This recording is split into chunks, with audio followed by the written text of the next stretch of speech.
Rutherford Issues with Brian Barrett on FM 101.9 and AM 1450 Murfreesboro, FM 100.5 Smyrna. Listen and watch at WGNSradio.com.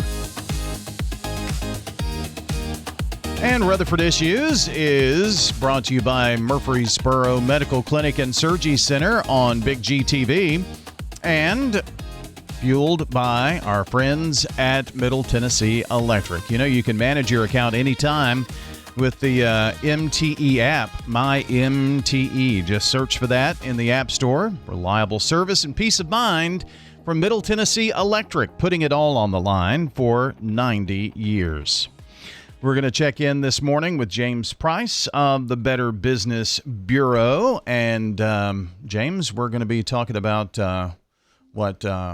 I guess used cars mainly, but lemon laws and what does it mean and all that good stuff? Well, basically, it's new cars. Oh, new cars. Okay, good. Yeah. When it comes to this, I don't think this is a topic that we've actually talked about before, but people should know about what the lemon law is.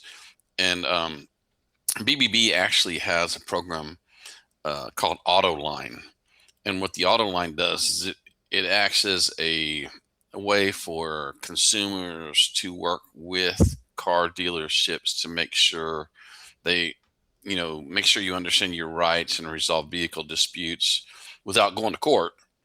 And so we'll talk about some of those things today about, what is a warranty claim and what's lemon law. Okay. Going to be very interesting. I guess just automatically I assumed used vehicles, and so there is a little bit to do with that, but you think of a lemon.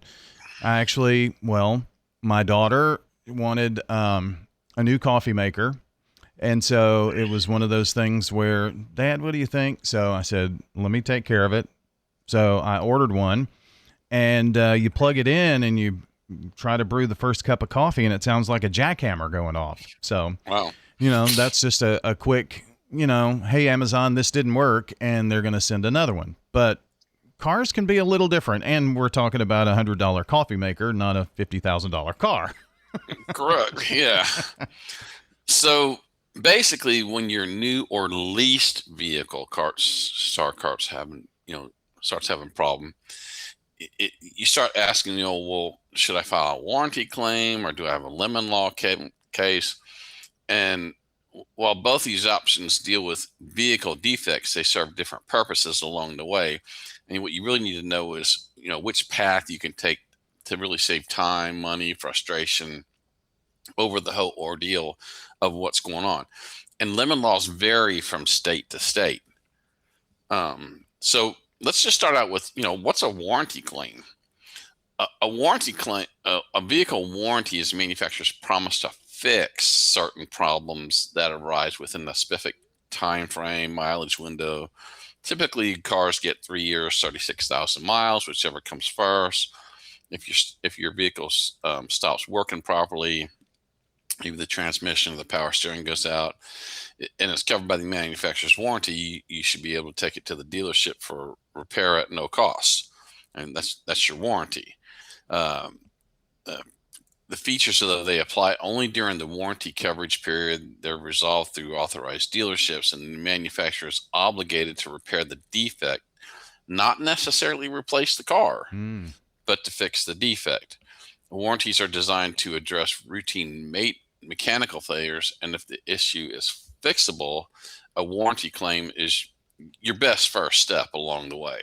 Okay. So what would be a lemon law claim then? So a lemon law provides legal protection when a substantial defect affects your car's use, safety, or value, and the manufacturer fails to fix the problem after a reasonable number of attempts. If your car spends more time in the shop than on the road, that could be a lemon law problem. Or if a recurring issue can't be resolved with your vehicle, may qualify as a lemon. Lemon law eligibility typically includes new cars, and we said eligibility, they go from state to state. Right. Sometimes on certified pre-owned vehicles, and again, this is going to be a state-to-state issue. serious repeat issues that affect safety or drivability, and a pattern of failed repair attempts, or long periods of out of service. Um, if you qualify under your state's lemon law, you may be entitled to a replacement vehicle, a refund, or cash compensation. And the other thing you want to kind of take a look at is, car companies actually put recalls out there from time to time. And one of the things you can do is you can just, check your car's year, model, make, with the manufacturer to find out if there's a recall for your vehicle. Usually the company will send you a letter that states, hey, there's a recall for this or that of your vehicle. And when these recalls come in, normally what happens is you take it in the shop and they'll fix the problem for free because it's a recall.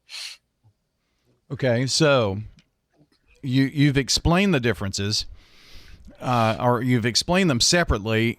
Maybe we can kind of look at them side by side here. Lemon law versus warranty claim, kind of what some of those key differences are between the two. Yeah, that's a really good route to take here. So lemon law, it's legal protection for unresolved defects. A warranty claim is a manufacturer's repair to promise. Okay. Lemon law usually applies after repeated failures. A warranty claim applies on the first qualifying defect. Lemon law can lead to a refund or car replacement. A warranty claim is going to lead to repair only. Lemon law also includes arbitration and mediation. Warranty claims are usually handled by the dealership at that level. And then the lemon law is state-specific protections, and the warranty is defined by the manufacturer's warranty booklet overall. Okay. And so that's where some of these can come in, is that, does your state and your warranty, do they match up on what's going on? And a warranty claim is always going to come first, it sounds like, in this. So it's going to apply for the defect at first, and then because a lemon law has to have a warranty claim as part of it, because you said a minute ago you have to show some type of due diligence in getting that repair taken place or taken care of with the warranty. Yeah. And most businesses, car companies, as well as other companies, if they offer a warranty on something, normally what you want to do is they want to help you resolve the problem. In cases like this, it comes down to, is this person going to be a repeat customer? They talk to a lot of people. Can they influence whether somebody else is going to come use them based on what happens when something goes wrong with something that was purchased with wherever you're at? And that's really the key part when you take a look at when you're dealing with any kind of thing that you purchase anywhere. What happens when you walk through that door and you need help on a warranty claim? How does that business help you through those along the way? Yeah. And the BBB comes in at or can be kind of a mitigating force here at some point in this. So kind of where would the BBB be able to help along this kind of situation someone might be in? Yeah, so that's a great question, because if your car keeps having problems even after you've had repairs or multiple repairs, or if your car's been out of service, this is where BBB Autoline can help determine whether your case qualifies under the lemon law or falls within your warranty rights. So BBB offers one of the largest and longest running vehicle arbitration programs in the U.S. And we help resolve disputes between consumers and manufacturers quickly and fairly. BBB Autoline has helped more than 2 million vehicle owners resolve their cases over the years. And whether you're facing engine issues, brakes, electrical, whatever it is, you can visit BBB Autoline, or there's a dispute resolution team. It's an 800 number. It's 800-955-5100. I'm sure people will be able to kind of tune into WGNS after the show and see these website or numbers, or you can email me at jprice@gobbb.org or reach out to the local BBB office. Yeah, and Those a are, quick Google search too of BBB Auto Line Line will it'll pop up a website for you even too. yeah. And so BBB's there to help you. I mean, when you first contact BBB, they may not call the manufacturer right away. It's like, hey, well, tell me about your problem, and let's find out whether this is a lemon law problem or a warranty issue. Uh, and it may be a warranty issue still. And at that case, BBB may tell you, hey, why don't you try to go back to the dealership again, try to get this resolved.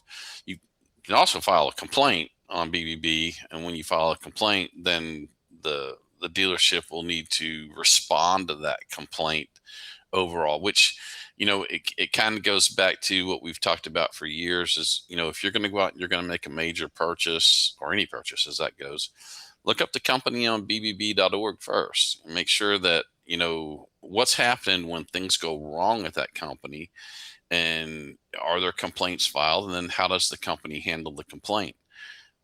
There are companies out there who complaints are filed and they don't handle them, and so or they don't respond to them. So that's a good first start.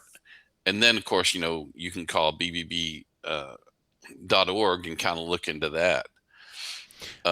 Yeah, James Price with us today as we talk about lemon law versus warranty claim, and you've mentioned several times state specific.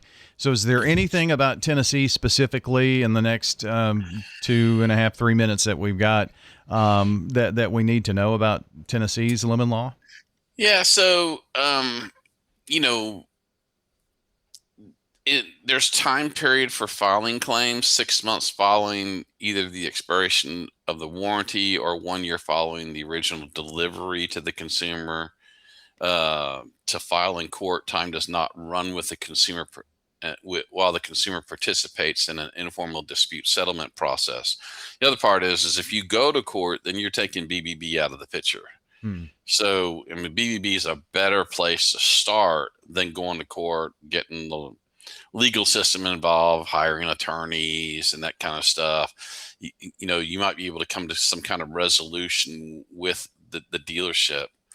There's eligibility for vehicles, passenger motor vehicles that are self-propelled, sold in Tennessee, subject to registration and title in Tennessee and other states. It excludes motorized bicycles, motorhomes that are used as a dwelling place, by the way, living abode or sleeping place, garden tractors, recreational vehicles or off-road vehicles, and vehicles over 10,000 pounds in gross vehicle weight. So this isn't a place where you're going to go file a commercial thing for an 18-wheeler or, that kind of thing. Or, your big Winnebago, I guess, RV that you live in and parks across the country. Well, that's a good point. Is the law here only states that it doesn't include a motorized home that you're just using as a dwelling place, but that doesn't mean that if you buy a motor home for your cross country adventures, I mean, that could still apply to the lemon law. Okay. Overall. It's not a permanent residence. That RV is not a permanent residence for you then. Correct. Gotcha. Correct. And I would encourage people that if you do think that you have a problem with your vehicle and it may be a lemon law, go to bbb.org. You can look up this national program for BBB Auto Line. We really don't have the time to go through. It's a 5-page document that kind of outlines everything that is state specific for Tennessee, as it goes with lemon laws. So if you think you have an issue, I would go look that up on BBB National Programs, BBB Auto Line Program. There's a document in there called Tennessee Lemon Law Summary, and that will go through it step by step, just showing you what may be the issue and what you may need to do along the way. And of course, you can always just go to BBB, contact bbb.org and say, hey, I've got a possible lemon law issue. Can I talk to somebody? And we'll talk to the consumer, make sure that, hey, we're going down the right path, whether it needs to be a warranty or pursue the lemon law part of the program. All right. Very good advice here. And again, if you came in a bit late today, we've been talking about lemon law versus, warranty claim, the differences. And they're not only overall differences, but differences from state to state, where you purchase the vehicle and that kind of thing. And if you live here but maybe purchase this vehicle in another state, well, I guess that state's involved. Long story short, a good place to start would be the BBB Auto Line, AUTO, BBB Auto Line. Search it up. We've got the phone number. I'll put it on the podcast, and that'll be good. James, as always, enjoy our conversation. This has been fun this morning. Thank you, Brian. All right. James Price of the Better Business Bureau joining along here today. And once again, if you missed part of our conversation, we will have the podcast up shortly so you can go back and check it out. That's going to do it for today. For my friend James Price of the Better Business Bureau, Brian Barrett saying, so long, everybody, until the next time we meet right here on Rutherford Issues.